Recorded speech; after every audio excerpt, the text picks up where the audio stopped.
Today we're going back in time again.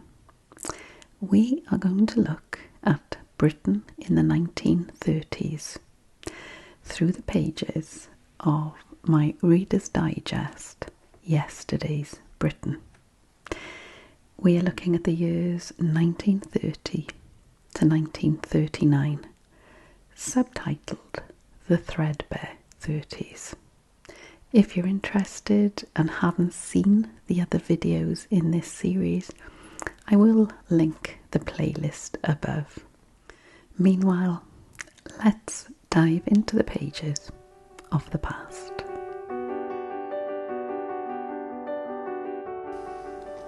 So we start with the title page for this chapter, and this photograph is of some ladies using a communal pump in the East End of London in 1933. Imagine these days having to go to a pump for all of the water your household uses for cooking, washing, cleaning.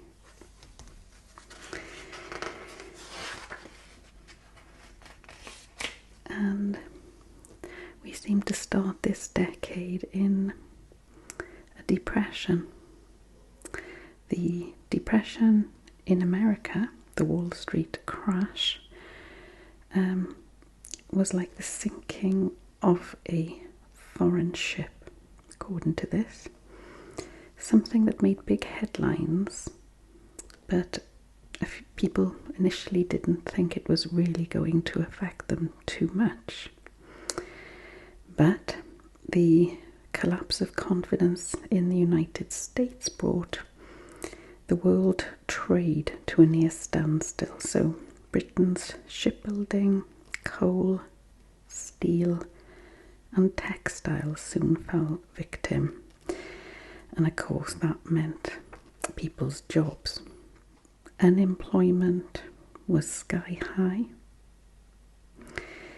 And the subtitle of this chapter, The Threadbare 30s, was coined when Groucho Marx spoke of the threadbare 30s.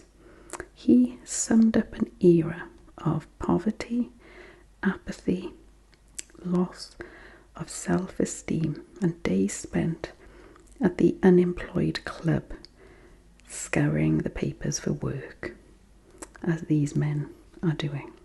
But the huge loss of manual work was offset in part by an increase in sedentary or non-manual jobs, such as in management, teaching, sales, administration, and clerical desk work. And the white-collar worker was born. Really changed the social order of the middle class. An engine of this change was the building society mortgage. Before 1930, the building societies had expected the borrowers to lay down a deposit of 25% of the agreed price of their homes. But in 1930, adjusting to the straitened times, they trimmed their demand to between 5 and 10%. And this caused a housing boom, the development again of the suburbs. Contemporary architects kind of envisaged new homes to look sleek, very modern. But most Britons were not really impressed with this type of build. Who would want to live in a stark concrete box? People wanted coziness, warmth, and reassuring old world touches. Most people wanted to buy into the rural ideal, leaving modern futuristic homes to unorthodox eccentrics. This is the type of home people wanted. For the first time in history, people of modest birth could look upon a home as something more than a place of refuge. comfort, convenience and image now mattered as much as keeping the rain off their heads. Theirs was not the inheritance of the traditional professional middle classes. Their houses were smaller, they had no servants, but they had the national grid system of getting electricity to people's homes through these pylons across the country. Even now, I think these are so futuristic looking. But these pylons marched through suburban gardens. It must have been quite a sight. Suburbia had indoor toilets, hot water from the tap, not a cauldron on the fire. Electric power was one of the great growth industries of the 30s. And so we have the development of kitchen gadgets allegedly to help women. This is the first of the quote automatic washing machines. The housewife just needed to turn the handle to get these agitators moving to help clean the clothes. This is 1930. And cooking comfort.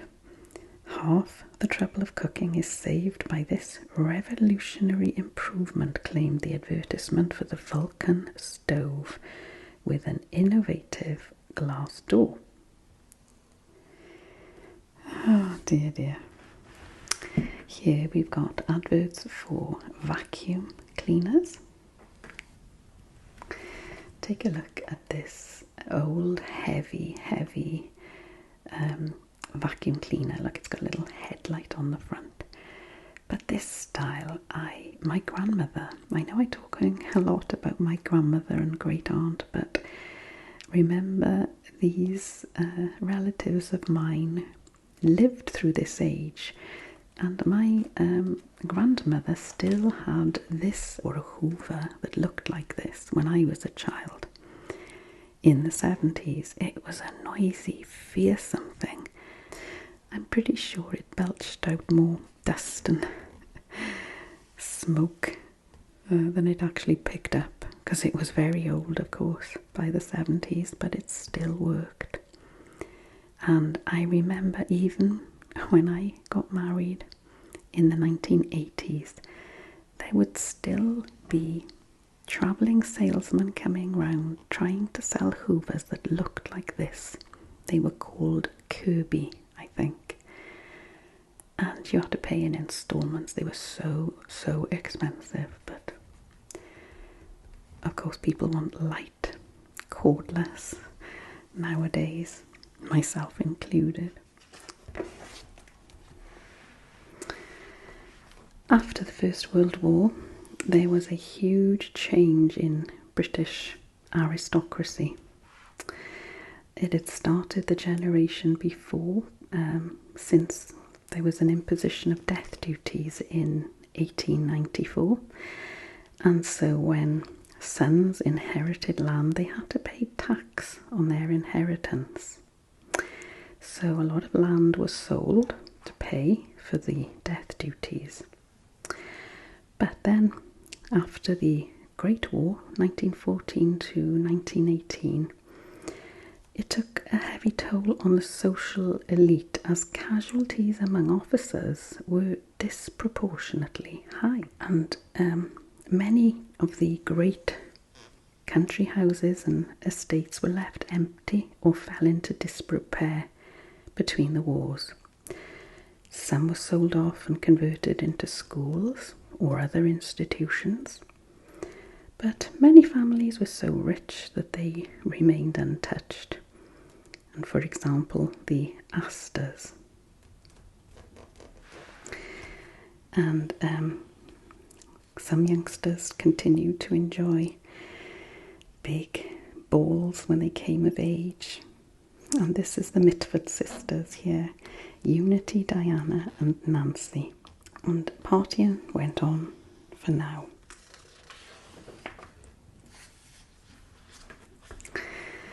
We've got the kind of the advent of camping. People took along cotton bags and filled them with straw for mattresses. The camping club offered a network of sites around Britain where tents could be pitched for 8 pennies a night. We also had the advent of the Boy Scout movement. The founder was, of course, Lord Baden-Powell.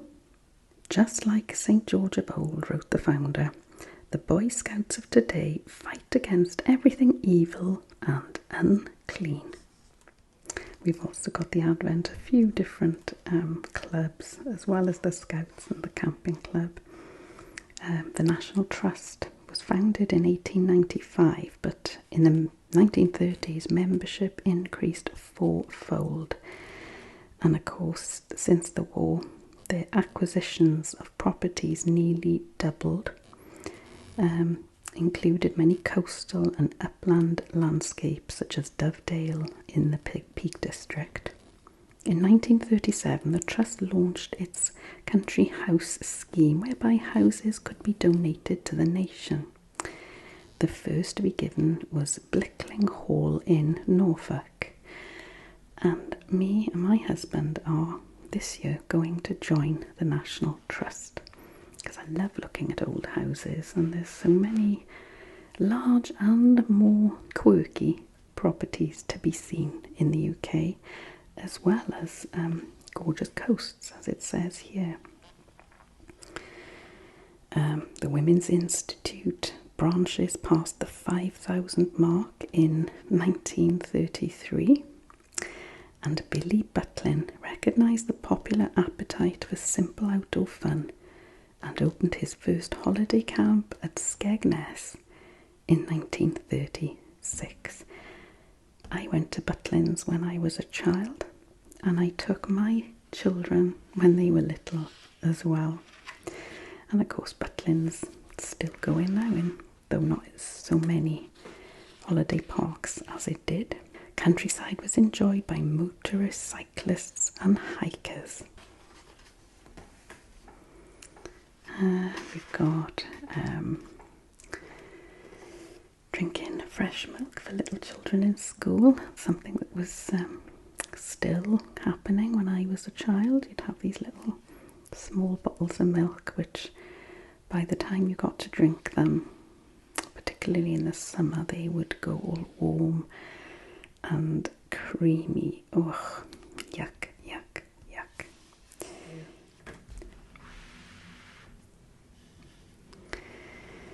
It was expensive to see a doctor. Of course, we didn't have the NHS. So for most childhood ailments, mothers turned to proprietary medicines.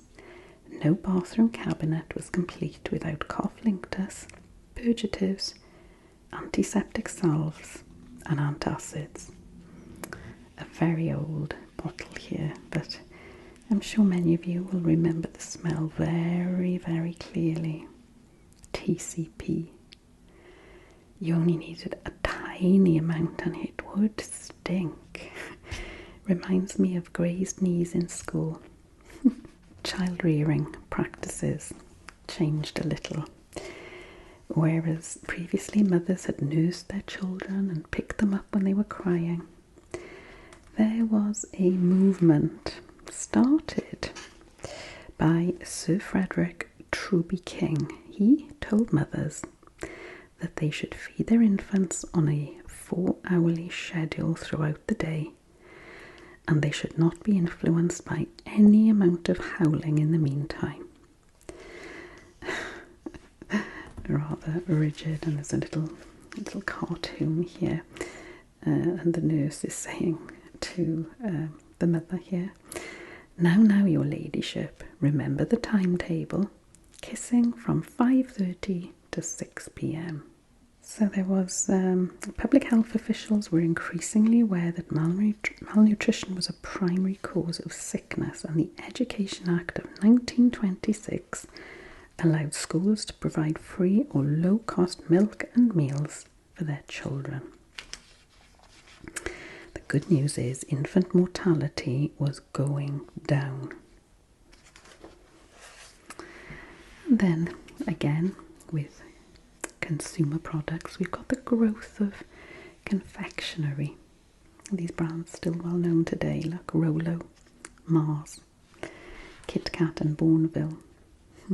So by the 30s, Cadbury's Dairy Milk, Fry's Turkish Delight and Bourneville were already established, but they were joined by Cadbury's Whole Nut in 1930, the Mars Bar in 1932, Milky Way in 1935, Quality Street and Maltesers in 1936, Rolo, Aero and Smarties in 1937. Now I love all of these chocolates, and I had no idea actually that Aero, Milky Way and Maltesers were created as long ago as that.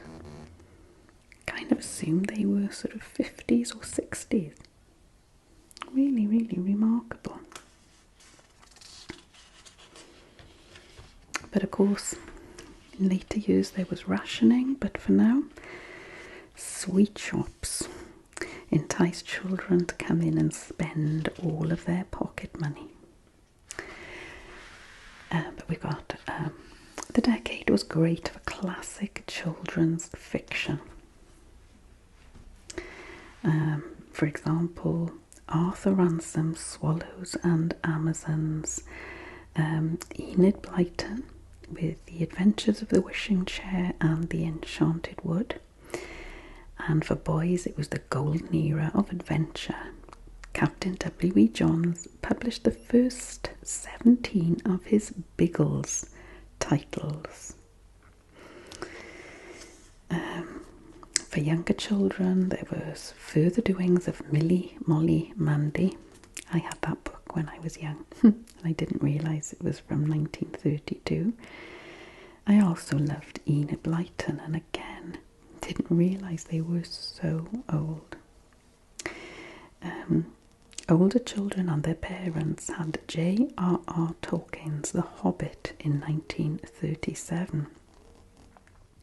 But, as it says here, it does not matter whether the children in the stories were well scrubbed, as in P.L. Travers' Mary Poppins, or frankly filthy, as in Richmal Crompton's Just William stories. Like the Swallows and Amazons, the heroes all had something in common. They were nice boys and girls from nice homes, whose fathers had good jobs and sent them to good schools. The inescapably bourgeois tone of children's fiction invited a backlash, and it duly got one. The introduction of comics. In 1937 came the first edition of the Dandy, swiftly followed by the Beano. I used to love comics. I used to love the Beano and the Dandy, Whizzer and Chips. I loved them. So the new comic characters were of an altogether lowlier, more ribald and subversive stamp than the nursery book heroes of the suburbs. When toffs did appear, it was in the highly satirised form of the Beano's Lord Snooty, whose name alone tells you all you need to know about the comic's social alignment. No wonder I loved comics. And then for the sort of more middle-class people, there was magazines for boys like Boyzone and Scoops. And it says here, in which the Swattish Ed looked forward to the halls and that thrilling and pulsating moment when prize-giving was over. The head wishes all a thoroughly enjoyable time. Comics like the Dandy was more for the working class boys and girls. That's me. And then, again, back to the silver screen, films like The Wizard of Oz. Whenever I watch The Wizard of Oz, and I do love it, I I really can't believe that was filmed in 1939 when they get out at Oz and everything turns to colour. It's enchanted me since I was a kid, and it still does. And I also love the classics with Fred Astaire, Ginger Rogers, Top Hat, gorgeous. Look at this beautiful photo. Looks like an advert for Odeon Cinemas. And just look at the design. Isn't that absolutely stunning, and wouldn't look out of place if that opened in 2023. Little caption here: cinema architecture contrived to mimic luxurious ocean liners. Large curved windows echoed the ship's bridge, flat roofs its sun decks. Inside, all was smooth and streamlined. And I think even small villages had their own cinemas, clearly not on this scale. But I was born in a very small village, and I think back in the 30s that little village had 2, if not 3, picture houses, as they were called. Very small, of course. And then we're talking here about the BBC and its really rise into power during the 1930s, starting of course with radio. And this little page is how the BBC influenced speech and how presenters were trained to speak without an accent. Really, it became known as the BBC accent. The broadcasters of the BBC had a deep and lasting effect on the spoken word, as the form of English heard on the wireless came to be regarded as a linguistic gold standard. If you look back on old films, adverts, radio programmes, everyone speaks with that terribly, terribly cut glass accent. This, I think, is where it originated. And nowadays it's nice to see regional accents back. Arsenal won the league 5 times in the 30s.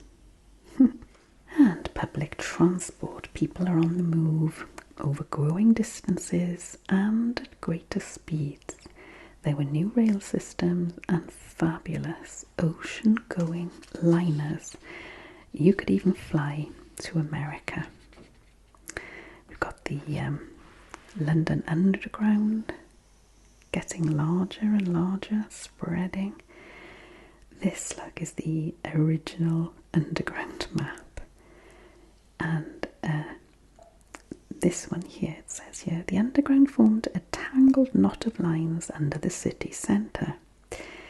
Harry Beck's schematic map, published in 1933, that's this one, made visual sense of a system whose spidery tentacles stretch from Edgware in the north to Morden in the south. That is the basis of the Underground map that we have today. Of course, developed over the years in line with the new lines and stations that have opened, but still this schematic representation. And then we've got the kind of turbulence pre-Second World War. We've got this Oswald Mosley, who became a fascist rabble-rouser. And disturbances on the streets here. Politics became so polarised that to be anti-fascist almost automatically meant that one was pro-communist. This photo in Trafalgar Square, 1937, you've got the two camps joining battle. Yeah, tough times, tough times.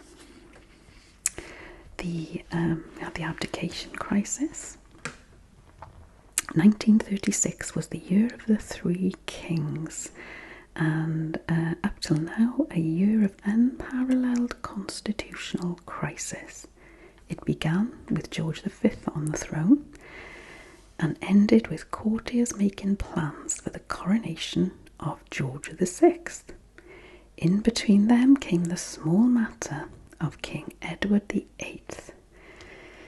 Yes, George V died, succeeded by his son Edward, Prince of Wales, who wanted to marry a woman who was American. She'd been divorced from her first husband and was now married to another man. And constitutionally, royals were not allowed, or future kings, queens, were not allowed to marry divorcees. We all know the event. He abdicated in order to marry Wallis Simpson.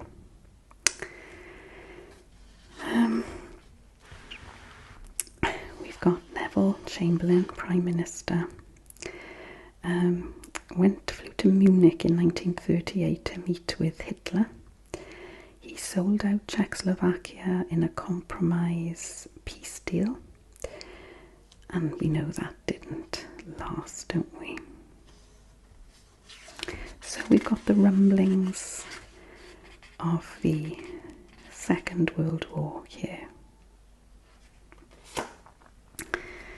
And then the timeline here. We'll read a little bit from each year.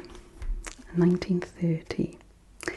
Amy Johnson, pioneer aviator, arrives in Australia 20 days after leaving Britain.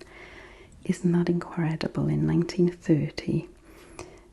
What an amazing person. 1931, Labour dissident Oswald Mosley founds the New Party, saying that he aims to save the nation. 1932, the BBC moves into new headquarters in Portland Place in London. 1933, Adolf Hitler is appointed Chancellor of Germany. 1934, the Road Traffic Bill announces that driving tests will be made compulsory for all new drivers. 1935, films that came out: The Bride of Frankenstein and The 39 Steps. 1936, George V dies and is succeeded by his son Edward VIII. 1937, the 999 emergency service telephone number comes into operation.